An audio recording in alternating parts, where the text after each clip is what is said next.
connecting to. Good morning, Sarah. It's lovely to have you with me this morning on this absolutely gorgeous autumn morning in New Zealand. And thank you so much for taking time out of your incredibly busy schedule. I know what a busy lady you are. To have a chat with me and to share some of your wisdom and knowledge around learning and teaching and learning, basically. I prefer to think of education as teaching and learning rather than school or anything as mundane or limited as that. So welcome, and I'm not going to introduce you. You're going to introduce yourself. as wake up for a early morning, sure. As an amazing practitioner and teacher yourself, teacher of teachers. So welcome, and love to hear a little bit about yourself. Well, thank you, and kia ora koutou, and thank you for that warm welcome, and it's nice to chat to you. Well, e te tahe te awa toki, e tipu ana hau I raro te maunga rongo kako, no e noho ana hau kei ahuriri, ko Sarah Aiono tōku ingoa, nō reira tēnā koutou tātou katoa. Kia ora everyone. My name is Sarah Aiono. I'm the CEO of Along With Education. We are a professional development provider, passionate play advocates, and a group of really wonderful teacher practitioners and researchers and activists, I suppose, really just wanting to shine a light on what we know works for children in teaching and learning. And we work primarily in schools around Aotearoa, New Zealand. We are working in Australia now, Canada and India, as we broaden and share the message around, I guess, really protecting childhood, making sure that our kids get enough time to be kids, while we also take on that really important responsibility of ensuring that they are getting all they need to be productive and successful members of society when they reach adulthood. And I purposely avoided getting them ready there, that phrase. But just giving them every chance at being the best that they can be, whatever they're here to do. So that's us. And that doesn't stop at adulthood, does it really, Sarah? I mean, we're at our best when we're playing.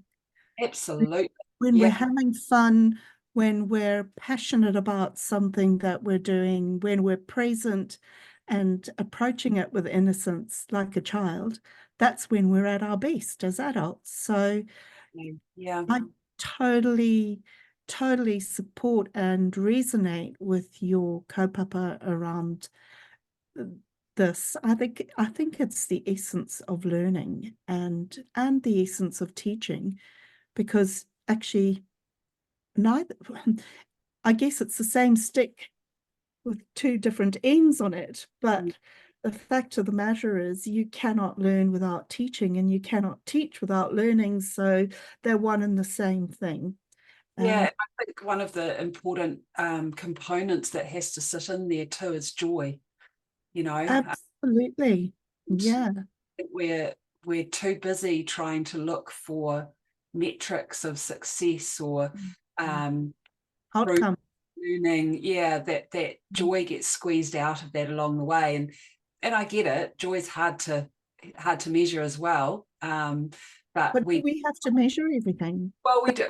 We don't, but at the same time, I understand there has to be an element of that, but unfortunately, it's some of those really important factors that contribute to successful outcomes that are the victim of You know, that's the key thing. So, and we're doing some really, really good science around this as well. You know, this is not just wishy-washy, airy-fairy stuff. There's really important science that informs that process as well. Absolutely. And even, you know, those who are absolutely obsessed with the science and the metrics and the numbers actually miss the point. I believe, you know, in my experience, it's when I've let go of that and been in the moment and loved what I was doing that I taught my best. Yeah, absolutely. And those things will come. They do. I think there has to be a level of trust. And it's a chicken and egg thing, because we need to trust in order to have those outcomes. But there are people that saying, well, we need the outcomes to be able to trust. And this has certainly been my challenge in advocating for some of the pedagogy that we work to support in schools. I know certainly when I first started, we would have those early adopters who would just think this is great, it connected with them and away they went. But we had a big body of people who would say, well, show me the proof and then I'm all yours. And at the time, you know, we were coming out of a period where there was a lot of restriction on teaching practice. There was a lot of demand on making sure that everything we did was provable, and we couldn't necessarily prove it. We could prove it in roundabout ways, but we couldn't say, here's a school that's been doing this for 5 years and look at their measurable outcomes. That just wasn't there because we hadn't had that opportunity to do it. And also I think too, I don't think people understand the research process at times and how long good research takes. You know, we can't do research in 3 months and then say this is it, this is the, you know, the epitome of the findings.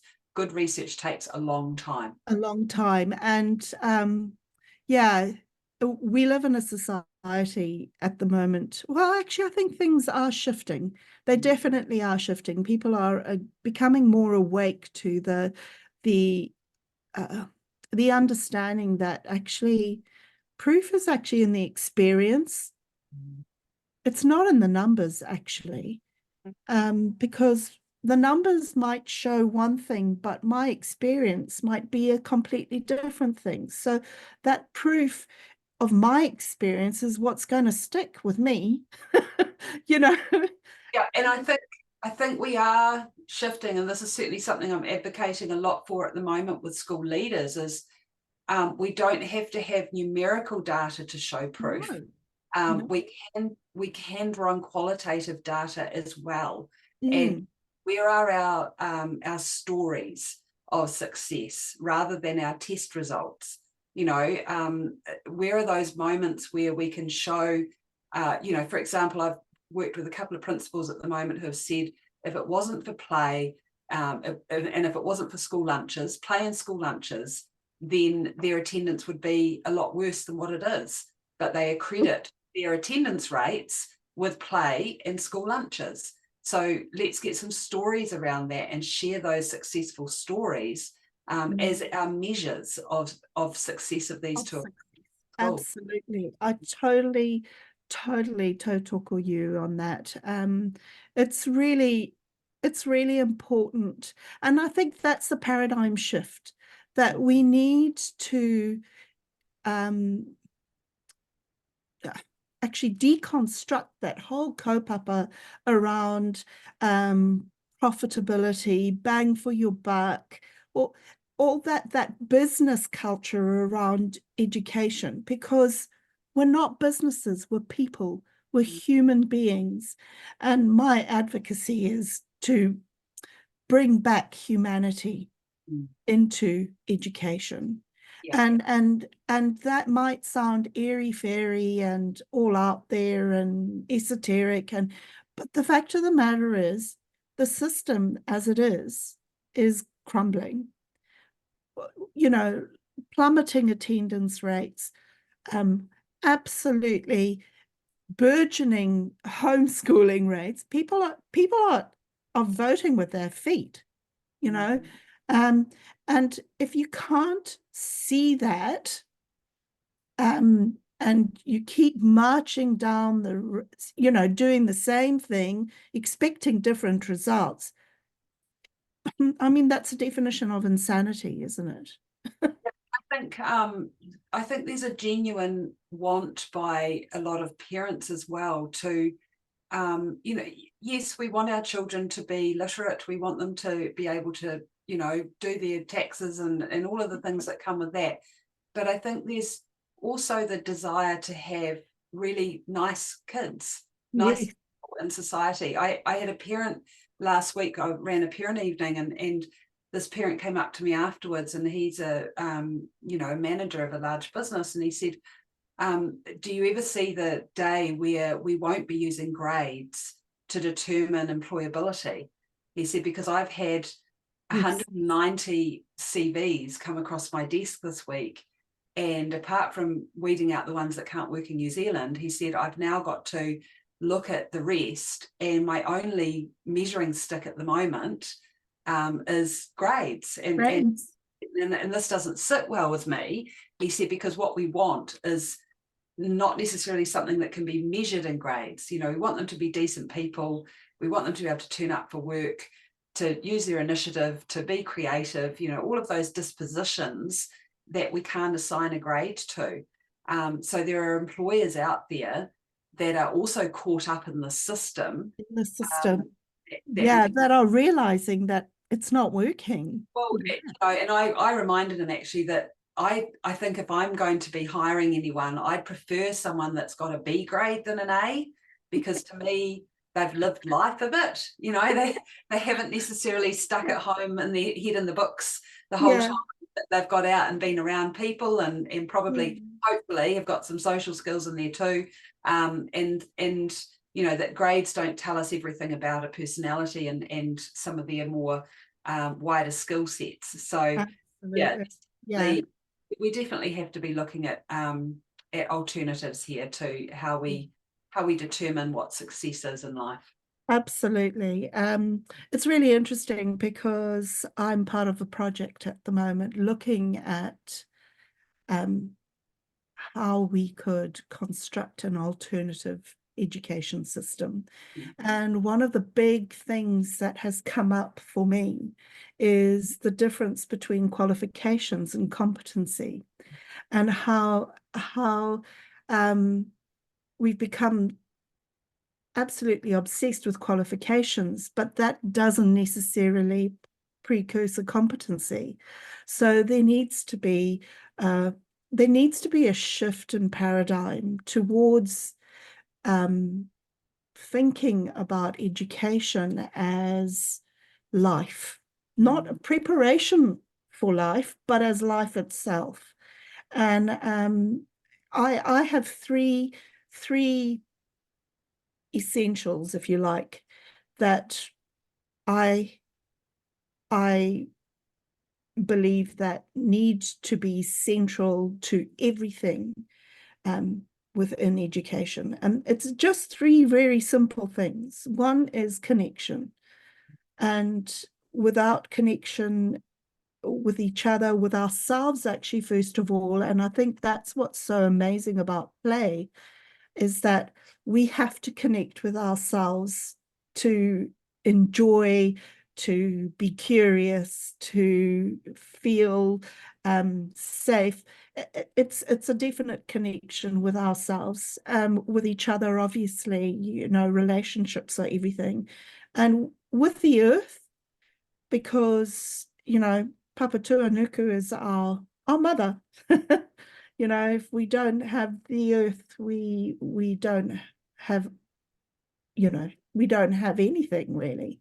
And to whatever higher power you subscribe to, that those connections are essential for humanity. And unfortunately, the school system is systematically disconnects us from ourselves, from each other in many respects, and everything becomes inauthentic around school, if that makes sense. So that's the first thing. The second thing is communication.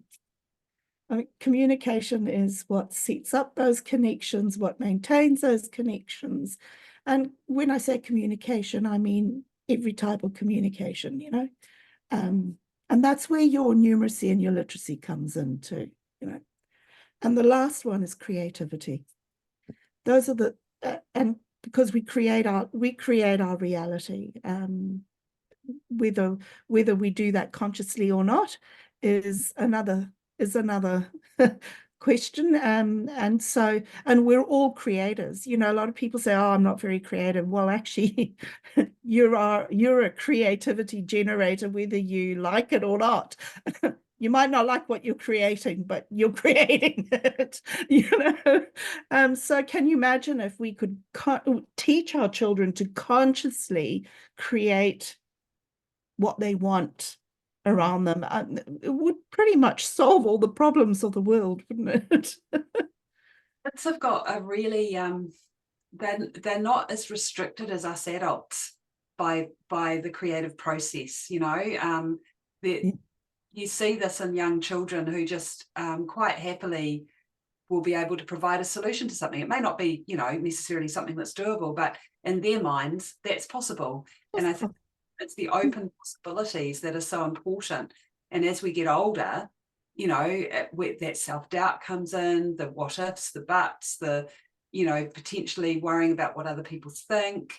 You know, we don't open up to, you know, lifting the lid on a possible solution and trying to work our way through it like kids are capable of doing. Absolutely. That's because we've been limited in our childhood. Yeah. And I think coming back to your point about connection too, I heard a really interesting speaker last year at a conference I was at, talking specifically around trauma and play. And he talked about I'm trying to think of David Winnicott, who is a great writer, and he talked about that play is ultimately the exploration of yourself. And, you know, the way we play enables us to identify who we are and what we're capable of. And if we have some wonderful play experiences in our childhood, you know, we all know that play provides that foundation for building resiliency and problem solving and innovation, all that kind of thing. But it also gives us this sense of capability. And when we've had trauma or when we've had an interruption to that lovely, healthy developmental journey, we have to have time to reconnect back to ourselves and to be able to tolerate what's happened. I don't necessarily say bounce back, but tolerate what's happened and see it in the context of who we are. And without that, we can't connect with ourselves. And if we can't connect with ourselves, we can't connect with other people. And so then this sort of vicious cycle starts to happen.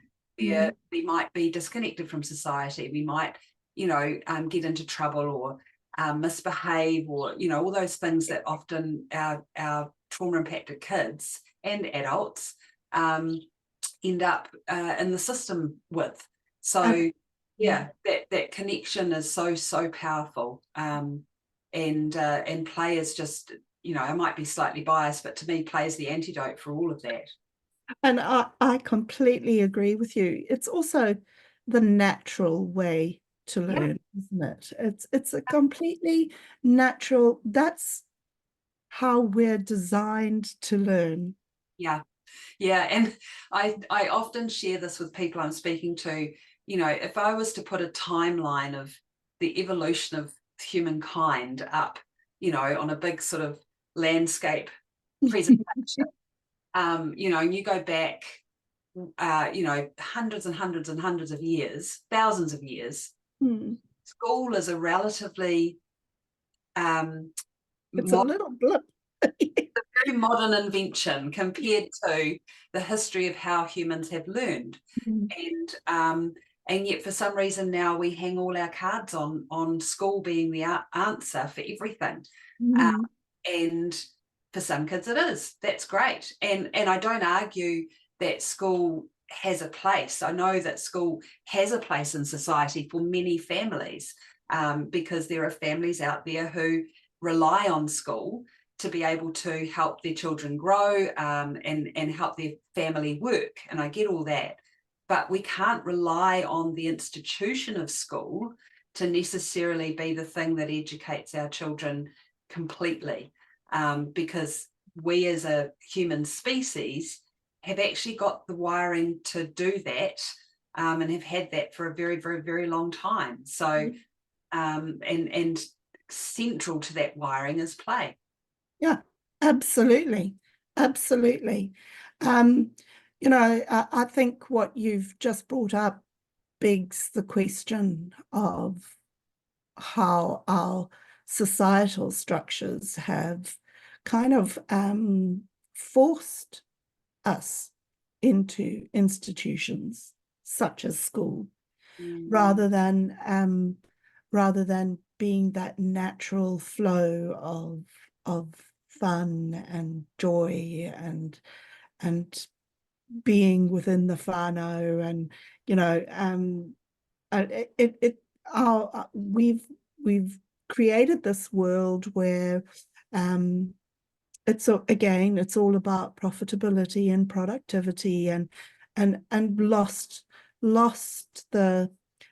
sight of our immense power as human beings, our immense ability to create, our immense ability to connect and communicate, and all those things that are actually innate at whatever level, even disabled people are more than capable of connecting, communicating, and being creative in their capacity. And that's no longer valued. Well, I think it is coming back though. When I talk to people like you, there's a lot of us who are now going, hang on, this isn't gelling, and it's not creating anything that's positive. Definitely. I mean, certainly in the international work I do, there's a desire by a lot of people who are really at the top of their game, and I think for a long time we've had people who have sat on the fringe of the education environment and society that maybe have seen to be a little bit sort of hippie or out there, or have some quite alternative ideas. Asking people now, academics and people who, for whatever reason, mainstream society looks at a little bit more and takes a bit more seriously, starting to say this as well. And I'm particularly pleased to see the work that's coming out of the likes of some of the really big foundations like the Lego Foundation. I'm a part of the 100 organisation here in New Zealand, and the work that they do around the world to support innovation in education, the United Nations and some of their conventions and how people are enacting some of those conventions. We've got the World Economic Forum. There's big organisations that are now saying, hey, the status quo we've had for years isn't working. Even down, if we're going to look at the metrics in employment, the future of employment and employability is not what we've done traditionally. We need different. And I think that's really exciting to see. Oh, well, I'm glad to hear that there is a shift within those organizations. I mean, just traditionally, I mean, they've been the catalyst to what we have now. And it's great to hear that there is a shift.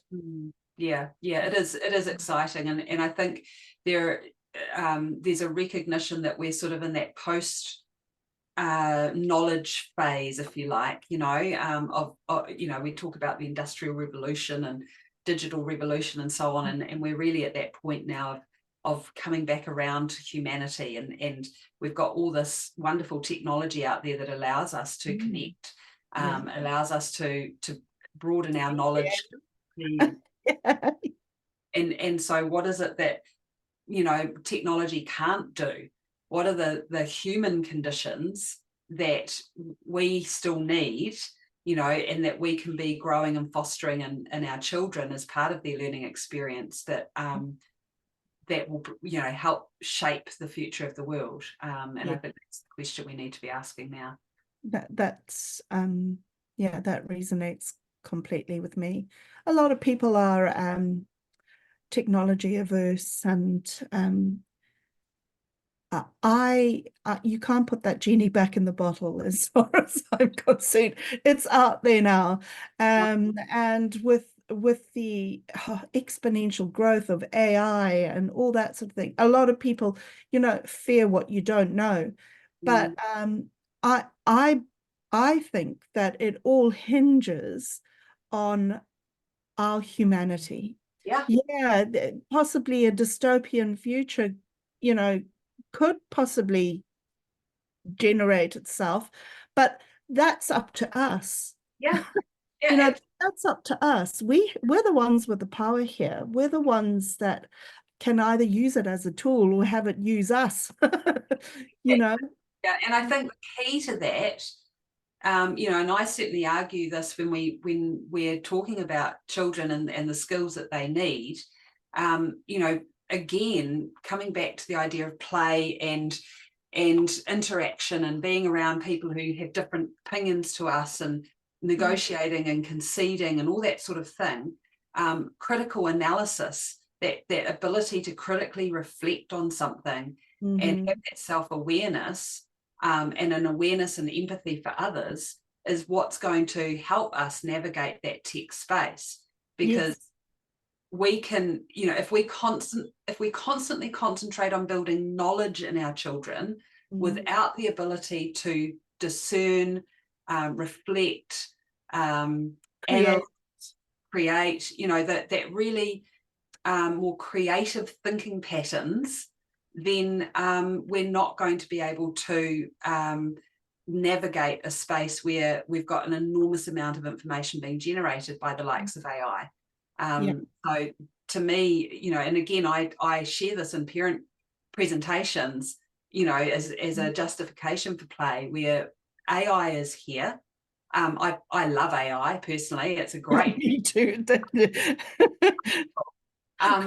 Because it actually forces me into a much deeper, thoughtful part of my brain, which I really enjoy using, and it helps me not have to deal with the mundane. So the AI does all the mundane stuff for me. I can get into the really thoughtful part, and that's the humanity coming in. That's the thinking part coming in that a technological creation can't do. Certainly not yet, anyway.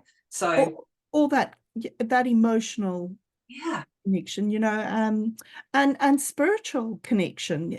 No AI can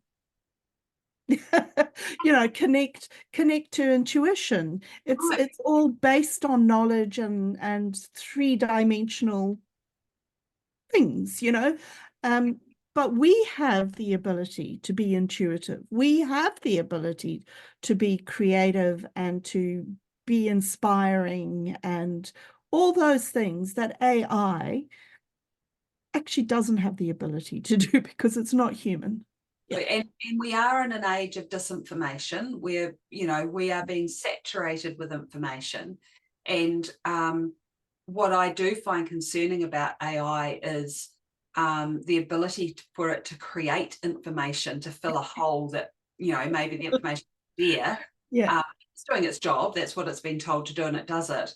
So we do need people who have the ability to look at it and go, I don't think that's correct, or that's certainly not going to fly with the audience that I'm about to put this in front of, or, all of those things. Yeah, it's about resonance, isn't it, really?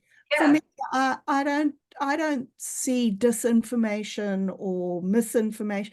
for me, it's information, and it is up to me whether it resonates or not. But if I haven't got the capacity to be able to discern, as you said, whether this is right for me or not, then it becomes a problem. And I think that's what we have to focus on is, like you said, enabling our children to be able to discern, enabling our children to be able to connect with their intuition or whatever it is that's going to help them realize that this doesn't resonate with them and this does. Because like you said, information is free for all. We don't need that's why for me, exams and those and tests and things that rely on memory and note that I didn't say assessment, because assessment's different for me, authentic assessment. But yeah, they're redundant.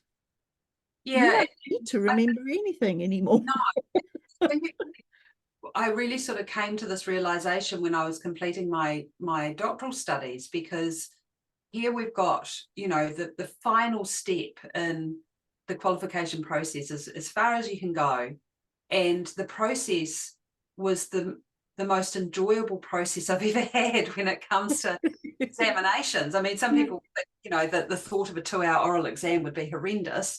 But actually, to me, it was a moment in time where I could sit with peers and colleagues and discuss and really outline what I know, what I've learned along the way, that does justice to the learning process that I was involved in.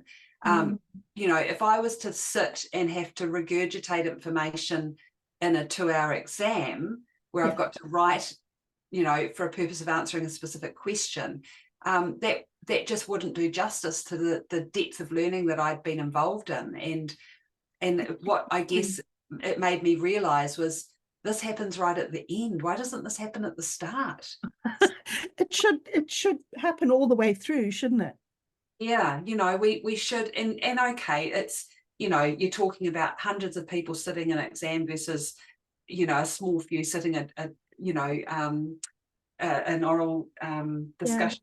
But to be able to, truly understand someone's learning processes, to me is much more of a measure of that successful outcome, if you like, of teaching and learning than a 2-hour written exam. So that soccer I can never say the word. A crash. Soccer. It just doesn't sound right coming out of my mouth. Yes, that. Yeah, Socrates, eh? Yeah, I can say Socrates. Socrates.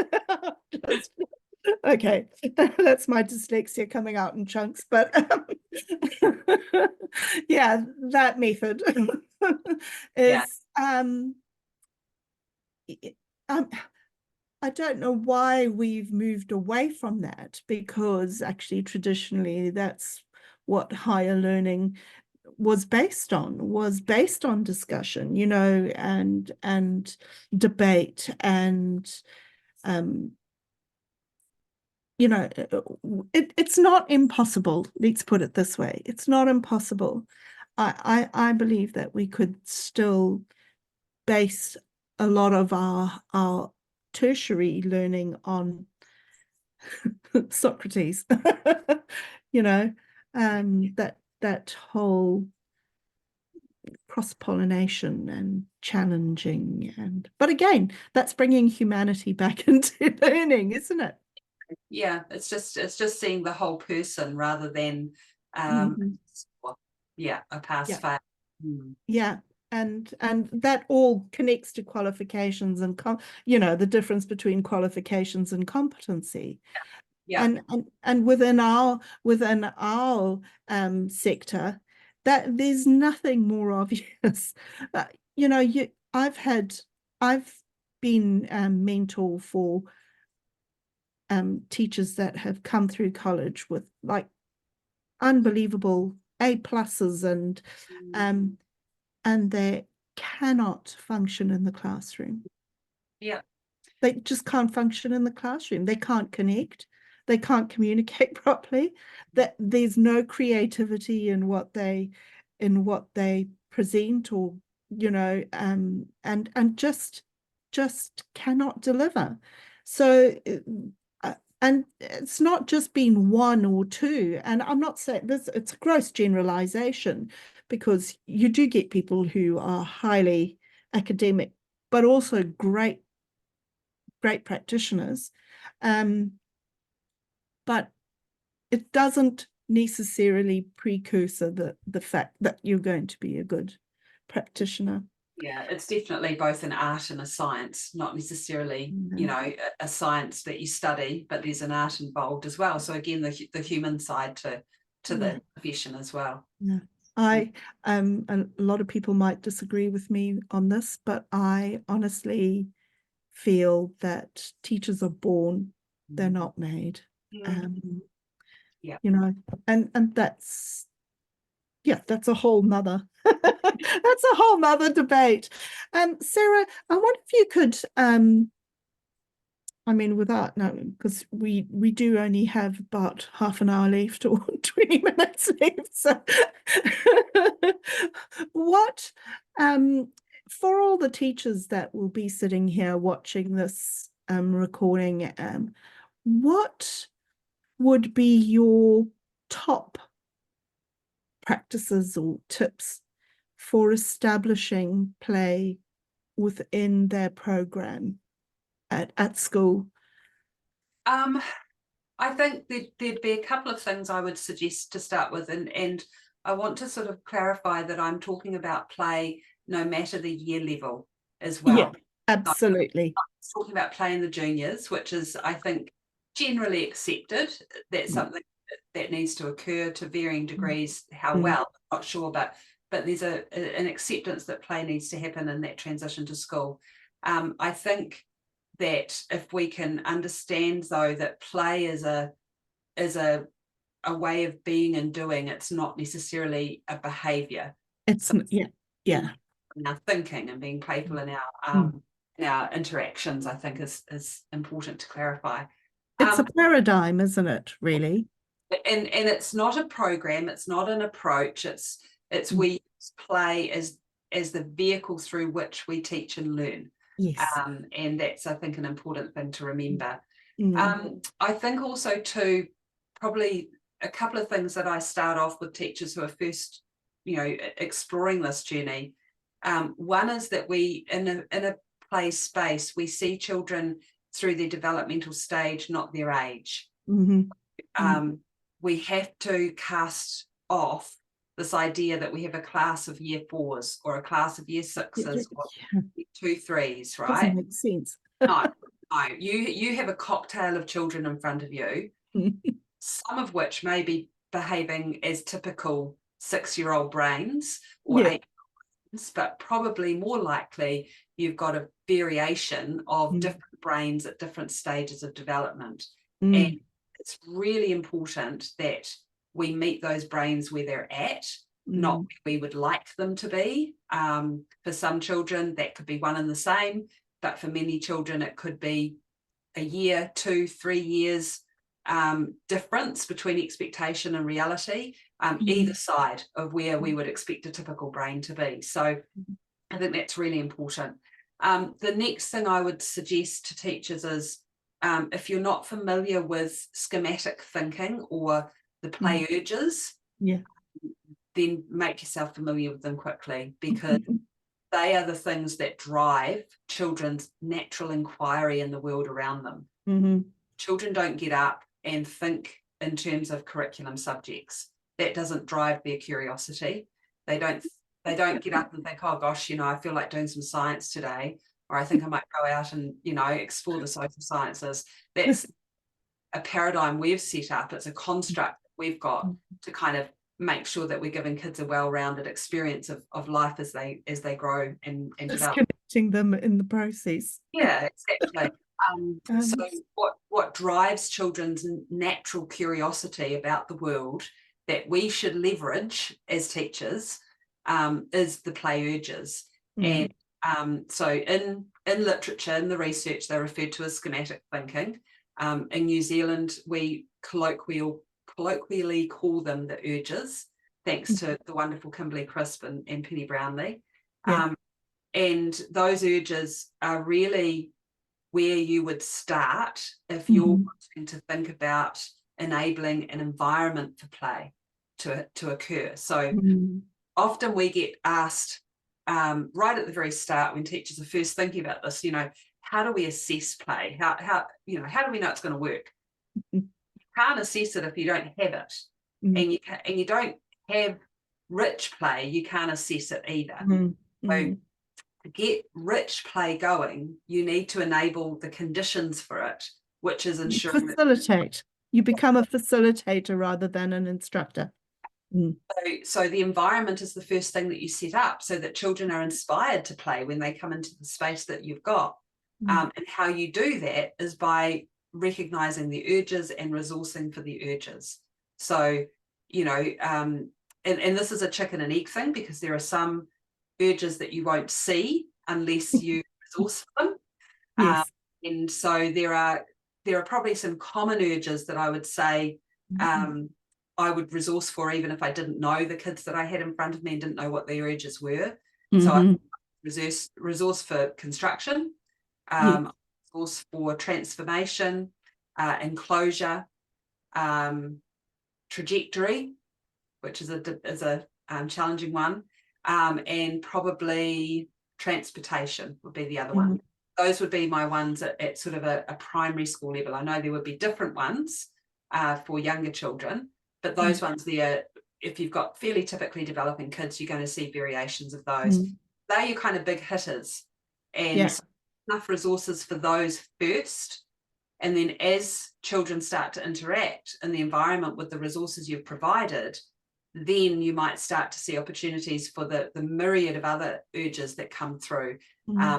You also won't see a lot of urges if your children can't get outside, because we have a lot of physical action-based urges that if they're stuck in a classroom with limited room to move, you're not going to see them. Or you may be dealing with a version of them that you don't really want in your classroom. Right? And so we have to be able to ensure that our environment enables for play both inside and outside. And this is during the school day. This is not morning tea, lunchtime. This is during contact time as well. So once we know about the play urges, then we can think about, well, how do we resource for these things? How do we resource for construction? How do we resource for transformation? And really, if you aren't familiar with the theory of loose parts, then that's the next bit of reading you need to do. So the play urges and then the theory of loose parts are the two to be able to explore and understand fully. It shouldn't cost you much, if anything, to resource for a play space well. There should be no big budgets needed. It's really about making sure that you've got the right stuff, loose parts, in and outside the classroom that children can engage with. And then once you've got that, you're going to start to get some rich play underway, and then you'll be able to use that play to gather more data, more observational information about what the children's needs are in their play, and teach to that.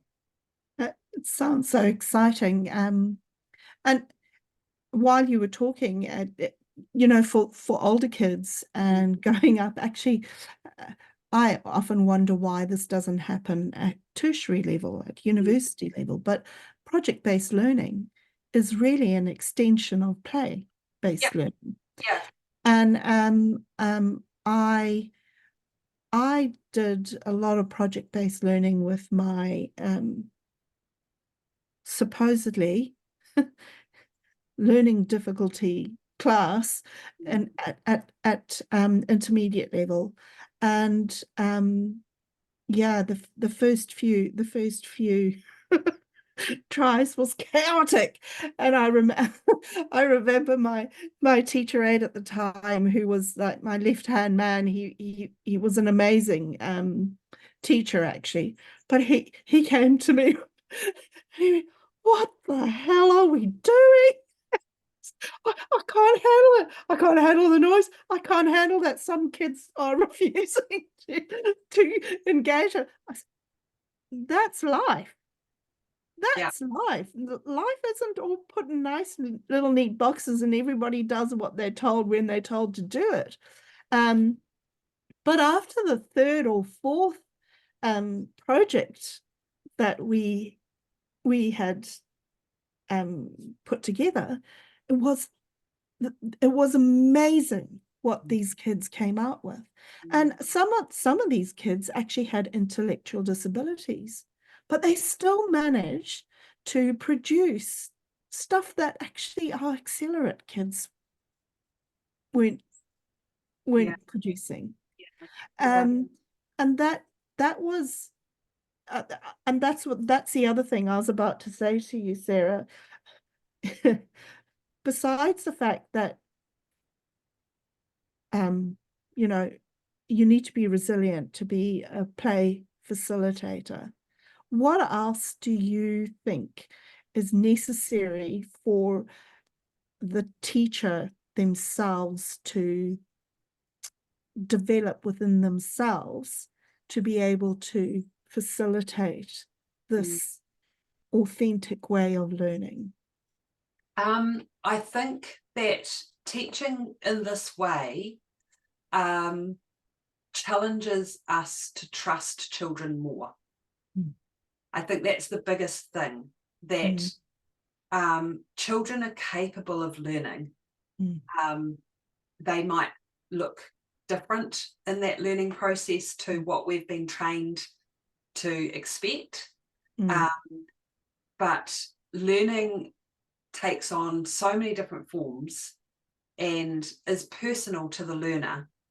And I think when we are working within a school system, it's hard to be able to let go and trust that learning's happening for a start. I think that for a long time we've there's that sort of feeling that if we're not in charge of it, then the learning can't be happening, or if it's all happening. And so I think we have to trust that. I think too, one of the biggest challenges that I certainly work with and my team work with in schools is flipping the way we see the curriculum. We're so conditioned to pre-planning a curriculum experience for children and having an outcome that we're wanting to take them towards. And in a play space, what we're doing is we're saying, well, show us what you're doing and let's see where this fits in the curriculum. And then I can help you make connections maybe to things that you're not aware of based on what you're doing. And so there's sort of two sub-outcomes to that. One is that a teacher needs to really know their curriculum inside out. It goes from us teaching a science-themed topic to having in front of us science, health and PE, social sciences, technology, the arts, and knowing what's going on. But also too, I think one of the biggest challenges of all is actually then knowing how to creatively respond to what we're seeing. And I often challenge teachers that they have to become much more worldly in their knowledge. Our job is to not keep pushing kids forward all the time, but to take them sideways.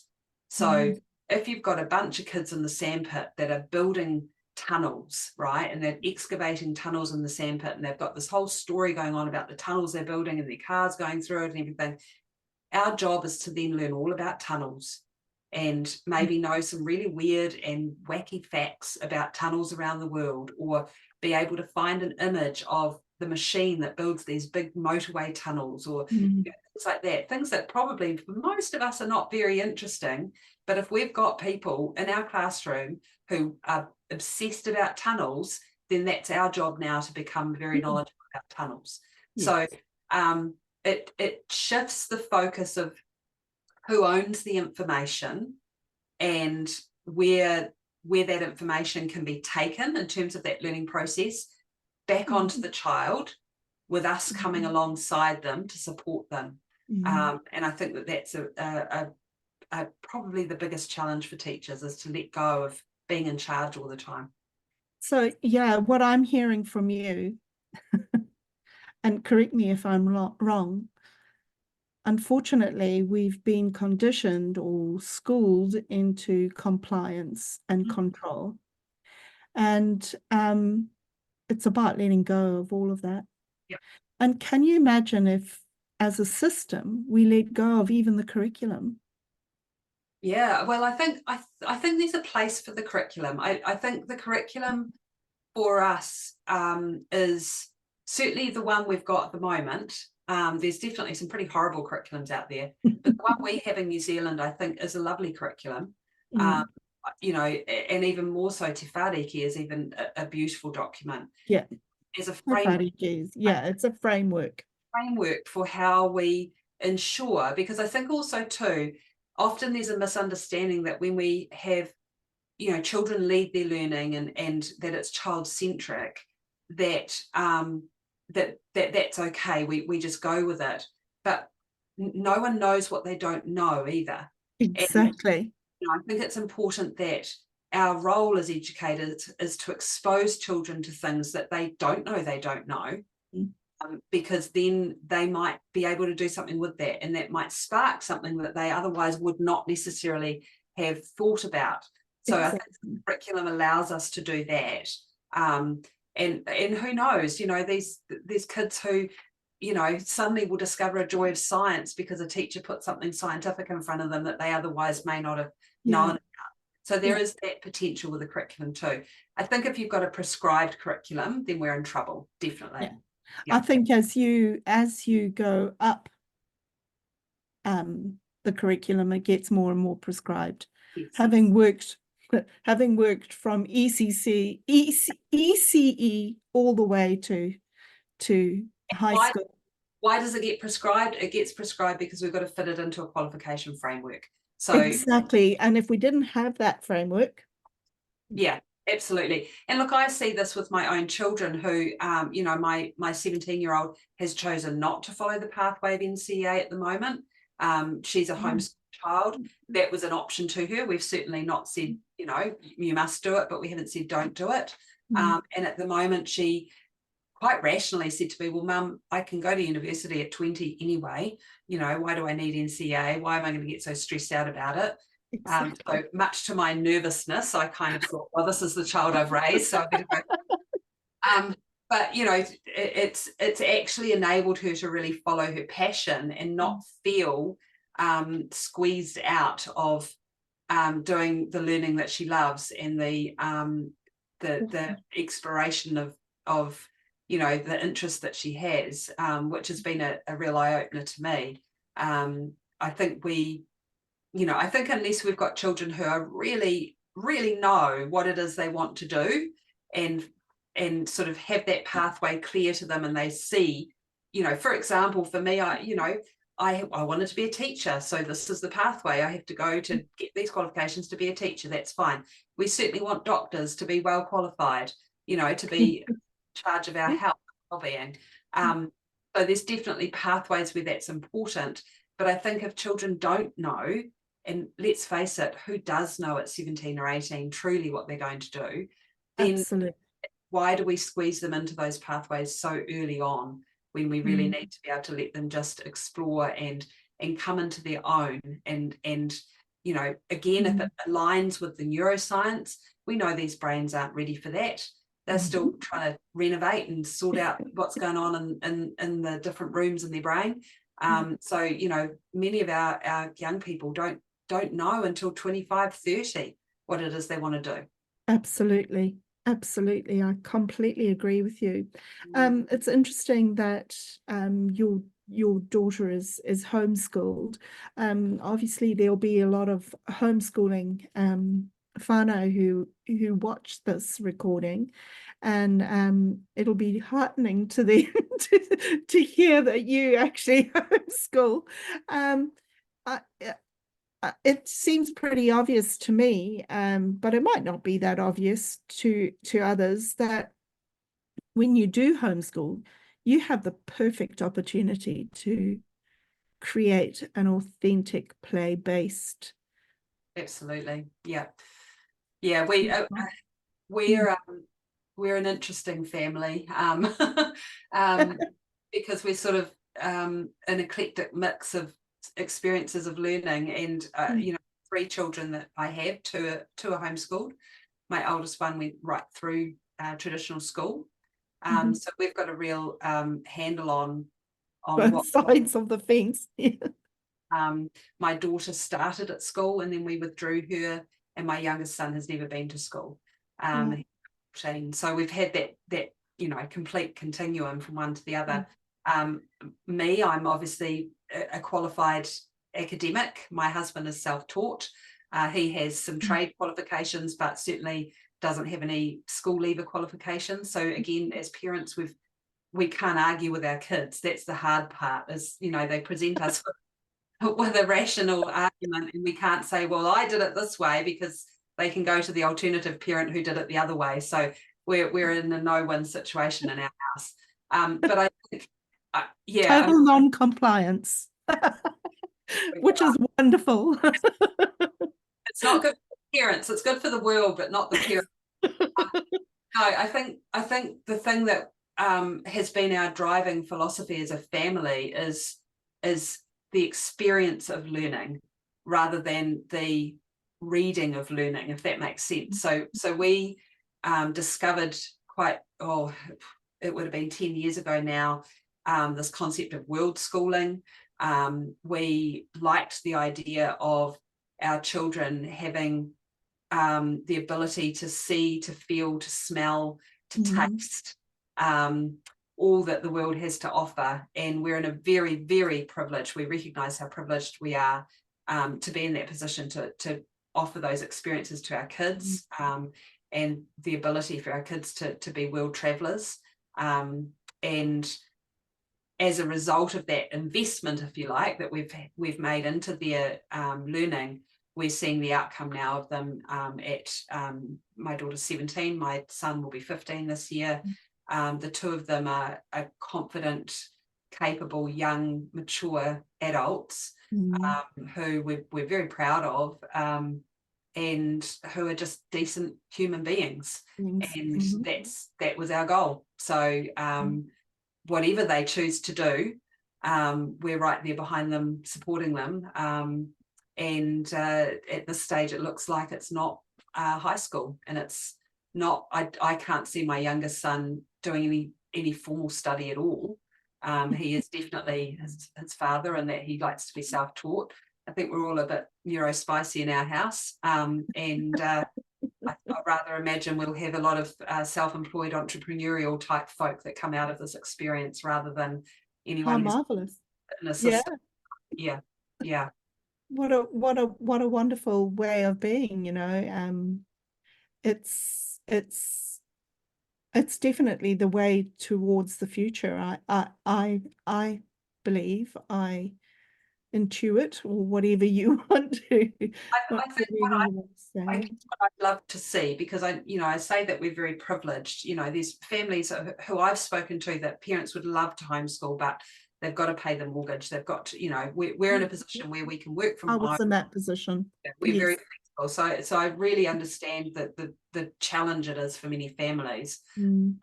What's been so successful for us, obviously, is we've got extended family that's been able to help us as well. And again, not everyone has that. But I think too, what I would love to see as a sort of alternative, is that schools become the hub of a community where children have access to experts and people that can support them. And the closest I've seen to this is actually a school in San Francisco called Brightworks, and seeing the video of how this school works. All you're doing is seeing adults alongside kids, helping kids pursue their inquiries and pursue their interests. Yeah. Teaching almost like an apprenticeship, Mm-hmm. as a guide and a mentor, rather than any sort of rows of seats and desks and sitting down and listening. Yeah, absolutely. That is the ultimate of learning. Yeah. And that's what my kids, homeschooling my kids have taught me as a trained teacher. I had to get out of my head what teaching looked like because they weren't having it. No. I put my place pretty quick. So that's definitely where I would hope that education goes at least someday. And yes, we are singing from the same choir sheet, because yeah, the whole idea of school needs to change. It needs to become more like homeschool, actually, whānau-based, without all those silos, and but that, yeah, it's going to take a whole paradigm shift, right from the source of education. And who knows, that might happen in our time, it might not, but we can always put it out there until it does happen. So Sarah, yeah, Sarah, I'm so grateful for the time that you've given me, and hopefully maybe we can connect again and go into some of the ideas that you talked about a little bit deeper, because I think we could be here for most of the day if we continue. So I'm really, really grateful for your time. Sarah, if people want to get hold of you, how would they do that? Probably the best way is just by email, either info@longwitheducation.co.nz, or you can subscribe to our website, which is longwitheducation.co.nz. We have our social media. I'm Dr. Sarah Aiono on social media, or our Long With Education page as well. So you can find us varying in all the usual places. Yeah. Lovely. Thank you. I will put that information on the bio when I set this up. So thank you very, very much once again for being here, and hopefully we'll see you again soon. Lovely. Thanks, Kelly.